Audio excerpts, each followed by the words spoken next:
Dear Dick Posner, I'm so glad we're in this thing together. I'm proud of you. It's one thing to recognize a pattern, it's another to splinter it. And you've clasped a hammer in your little hands and are swinging up and out like the sky is a dressing room mirror and you're about to set a stage on fire. This is your moment. We don't have to fight. We do have to part. And they might unlace you from renal veins and arteries, but I won't forget you. It's just like Dion says, I run for the bus, dear. While running, I think of us, dear. We're caught up in the New Orleans summer like something lodged in a monster's throat. 2 weeks from now, we'll run down the river road until the street signs turn green, and we'll be coughed out into the sunlight, sweaty and exhausted, and ready for a new era. Ready for Tuesday. Ready for grits. In a town like this, Dick Posner, you can never forget. There's tradition, and then there's what you do with it. So take it one day at a time, but take it like you mean it. Love, Eric. Dear Dick Posner, we've gotten to the part of the summer where the heat is so dominant, standing outside is like being trapped in a stubborn mind, unable to escape a thought that turns on itself over and over again. No one over the age of 35 seems to think this is a good idea. I seem stubborn and reckless, probably naive too. What if Mom needs you? What if losing you slows me down? Everyone knows you can't trust statistics. I rented a car this morning and drove to Eunice to see Abuelita and Papa.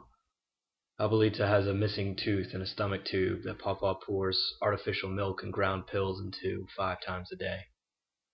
When I first got there, I went and sat on the chair next to Grandma's bed. When I came back into the room later and saw Papa crouched over it, spraying bleach inside, I realized that it was not intended to be a chair. Her sheets were red, and the rosary looped around the bed rails was made of yarn.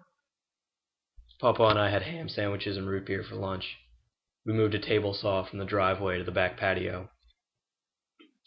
There was a tenderness and a shared purpose between them today that I've never seen before. Weakness can have a unifying power. I think, Dick, when you are gone, I will feel closer to you than ever. You are no bad memory I am trying to purge. You're a partner I only began to know once I knew I would lose you. Sincerely, Eric.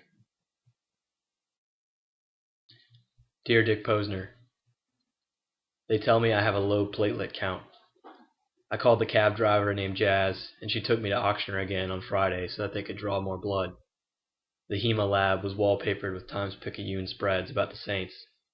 I looked at a picture of Drew Brees while they filled the 15 vials and talked about the game. Surgery's postponed.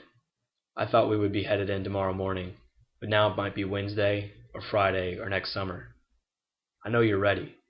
You have no obvious signs like a baby kicking in the womb, but I can tell. There's a calmness about you these days. I might feel a little embarrassed if you were with me this time next week. If I don't write for a while, I'm not snubbing you. Sincerely, Eric. Dear Dick Posner, tomorrow, 9 a.m. Just another day at the office. We've come a long way, my friend. Don't worry, I'll be in touch when you're on the other side. Much love, Eric.